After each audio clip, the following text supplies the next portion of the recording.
उसका कल्याण कहाँ होगा? जो वेद भगवान है, ईश्वर है, उसकी बात को अगर हम लोग नहीं मानेंगे तो हम लोग का कल्याण कहाँ होगा? कहीं होगा?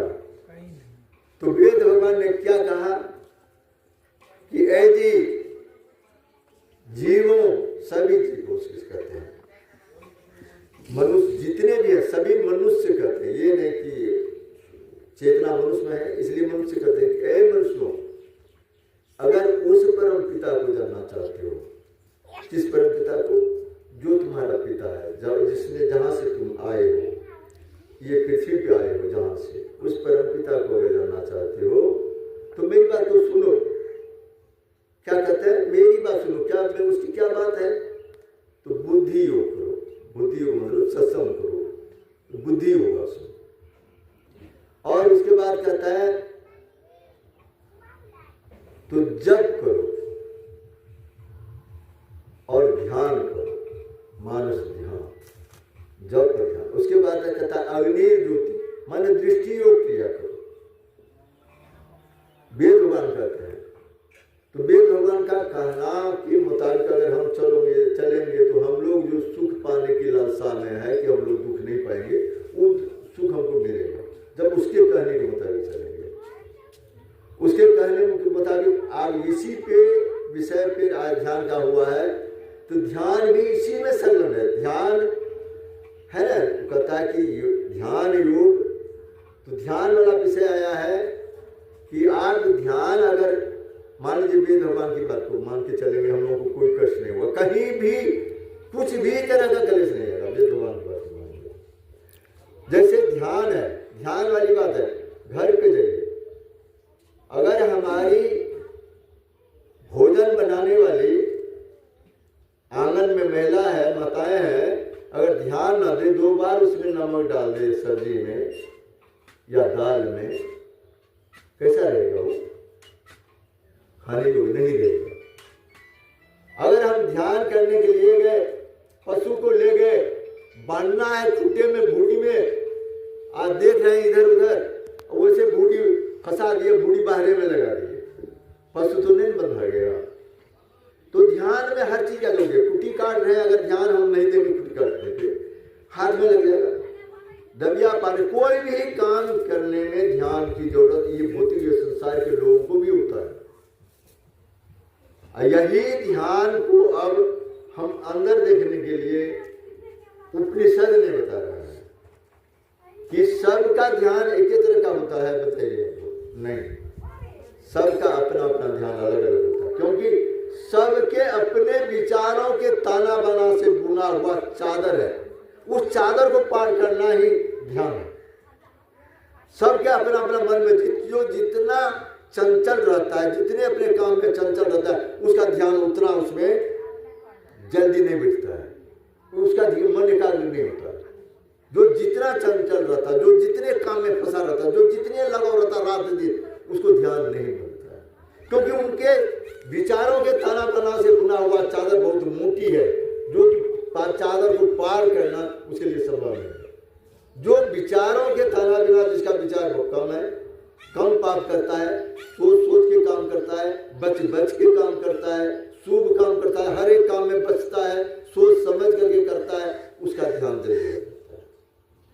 इसलिए ध्यान को कहा गया कि अपने ही विचारों से ताना बना। सबका विचार अलग अलग है, तो इसलिए सबका ध्यान अलग है, लेकिन करने का तरीका सबका एक ही है। अब ये बात इस पर कहानी में सुनाता हूँ। कौरव और पांडव में, पांडवों के पास में अर्जुन था। अर्जुन 5 भाई थे, युधिष्ठिर, भीम, अर्जुन, नकुल, सहदेव। अर्जुन सब ये पांचों भाई पांडव, और कौरव 100 भाई, ये सबको गुरु द्रोणाचार्य जी शिक्षा देते थे, दूसरे को नहीं देते थे। गया था एकलव्य, उसको लुटा दिया, कहता मैं राजकुमारों को शिक्षा देता हूँ और बाकीवादी को नहीं देता। जितने भी राजकुमार थे सबको शिक्षा दी। 105 हो सकता है और 2, 4, 10 हो जाएगा। शिक्षा दिए। जब शिक्षा पूर्ण हो गया तो कहा चलो तुम लोग का परीक्षा लेते हैं। तो गया सबको लेके गए और एक लकड़ी का चिड़िया बना करके ऊपर में, वृक्ष के ऊपर में टांग दिए, खूब ऊपर में, और सबको एक एक करके बुलाते हैं कि देखो जी इस वृक्ष पे चिड़िया, वो देख रहे हो चिड़िया है, उसके आंख में निशाना लगाना है, तो कौन लगाओगे? एक एक करके बुलाता है, युधिष्ठिर तुम आओ, दुर्योधन आओ, सबको बुलाया। सब आता, क्या देखते हो? तो कहता कि मैं देखता हूँ गाछ, पेड़ देखता हूँ, पत्ता देखता हूँ, टहनी देखता हूँ, चिड़िया को भी देखता हूँ, और क्या देखते हो? यही देखता हूँ, चलो तुम बगल। ऐसे ही सब का, कोई ये नहीं कहा कि मैं चिड़िया की आंख को देख रहा हूँ, कोई नहीं कहा। सब ने कहा क्या देखते हो? सब आया, तीन निशाना लिया, क्या देखते हो? तो मैंने वृक्ष देखता हूँ, टहनी देखता हूँ, चिड़िया को देखता हूँ। कहता लगे सब कोई भी निशाना में परंगत नहीं हुआ। तब बुलाया अर्जुन को, अर्जुन को बोला, अर्जुन तू निशाना लगाओ। अर्जुन ने बोला, निशाना लगा। कहता क्या देखते हो? कहता एक गुरुवर, मैं केवल चिड़िया की आंख को देख रहा हूं और किसी चीज को नहीं देख रहा। लगा दो निशाना लगा। तो गुरु तो परीक्षा लिया, देखा, जब ये कहा कि पत्ता देख रहा हूं, टहनी देख रहा हूं, चिड़िया को देख रहा हूं। अरे निशाना तुमको कहां लगाना, कहां बताया गुरुदेव ने? आंख में। अब तुम देख रहे हो टहनी को, तुम देख रहे हो पत्ती को, तुम देख रहे हो वृक्ष को, तुम देख रहे हो चिड़िया को, कैसे तुम्हारा सीधे निशाना लग जाएगा? लेकिन अर्जुन ने समझा इस बात को, कहा कि निशाना आंख के लिए बोला है गुरुदेव, मुझे तो आंख नहीं देखना है। बोले आंख को अगर हम निशाना सेट कर लेंगे तो ये तीर छोड़ेंगे तो आंख लगेगा। उन्होंने समझा इसको और उनका विजय बना। हम लोग भी अपने मन में ध्यान करते हैं, ध्यान में बैठते हैं, तो ध्यान में ये आ गया, ये बात, आज भैंस गए, ये बेचना है, ये करना है, यहाँ ये काम करना है, ये काम, बहुत देर तक तो यही बात आती रहता है। अब इसको कहता है उपनिषद कार ने कहता कि ये मन में जितना विचार आते जाए उसको भगाते जाओ। जैसे मन भागा, तुरंत मन यहाँ ध्यान में, और तुरंत मन देखते कि वहां गपशप कर रहा है, उसके साथ बात कर रहा है, वहां चला गया, मन को देख पकड़ नहीं पाते हैं। तो जहां जहां मन भागता है वहां वहां से मन को घुमा घुमा करके आप लाइए और अपने जगह पे पकड़िए, जगह पे पकड़ा करके तब आप धीरे धीरे धीरे धीरे, ये अभ्यास की चीज है। संत बाबा देवी साहब जब मरने लगे थे तो कहा कि गुरुदेव आप जा रहे हैं, हम लोगों का क्या होगा? कहा देखो दुनिया वहम है, अभ्यास करो। दुनिया वहम है, अभ्यास करो। वही है, ये अभ्यास की चीज है। जिन्होंने ध्यान किया, आपके मन से जब ध्यान में आपके मन में सब कुछ आना बंद हो जाए, उसमें चतुर लोग क्या करते हैं, जैसे गंगा जी में सावन भादो के महीने में जाते हैं नहाने के लिए, तो उसमें घास कुछ बहुत भसते हुए आता है। और चतुर लोग क्या करते हैं, घास उसको हटाया, पटाख से डूब गया, घास कुछ ऊपरे है ना, है घास उसको हटा दिया, पटाख से डुबकी मार दिया। वही बात है, हम लोगों के मन में जितनी घास फूस बह रहा है उन सबको हटाइए, हटाते जाइए।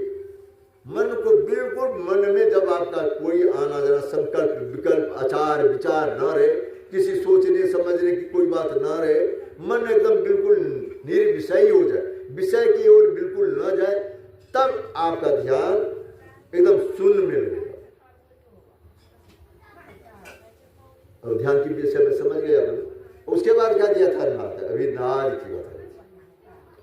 नाद में देखिए शब्द दो तरह का है, एक है सार्थक, एक है निरर्थक। सार्थक शब्द का अर्थ होता है, सार्थक शब्द को हम लोग जानते हैं, उसका अर्थ होता है। अभी है हमारे महेंद्र जी, इसका अर्थ है, हम महेंद्र जी को बुलाएंगे, ये शब्द है, इसके लिए यही शब्द मानने योग्य है, यही शब्द इसके लिए अपनापन है।